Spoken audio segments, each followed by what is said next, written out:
Предизвиците на социјалните мрежи понекогаш можат да бидат многу забавни и корисни, како познатиот предизвик од 2014 година со кофата студена вода, што го освои интернетот и успеа да ја подигне свеста за амиотрофичната латерална склероза и да се соберат пари за клинички истражувања што би им помогнале на заболените. Сега повторно имаме предизвик во кој би требало сите да учествуваме. Последните неколку денови преку социјалните мрежи се шири хаштагот трештаг. Тој стана вирален, па луѓе низ светот го прифаќаат овој предизвик. Наместо само да сликаат ѓубре и да се жалат на виртуелните пријатели, луѓето всушност собираат отпадоци на различни локации, па потоа се фотографираат со вреките ѓубре. Имено неодамна на интернет едно младо момче постави фотографии пред и потоа од депонијата што ја исчистил.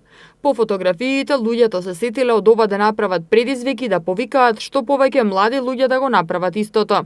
Предизвикот го смислил Бајрон Роман од Аризона, иако тој не го започнал. Идејата толку им се допаднала на луѓето што предизвикот за 5 дена не само што го споделиле на сите можни мрежи, туку и е преведен на различни јазици. Нов предизвик: најди депонија, исчисти ја и објави фотографии пред и потоа. Ако сакаш нешто да промениш, почни од твојот крај.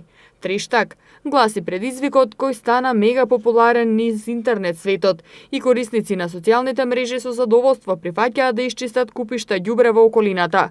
Во Македонија пак, уште предходната година иницијативата Не биди ѓубре почна да чисти различни локации и да ја крева јавната свест за ѓубрето во нас и околу нас. А десетина волонтери од движењето Не биди ѓубре скоро секој ден се на волонтерска акција за чистење на сметот низ градот.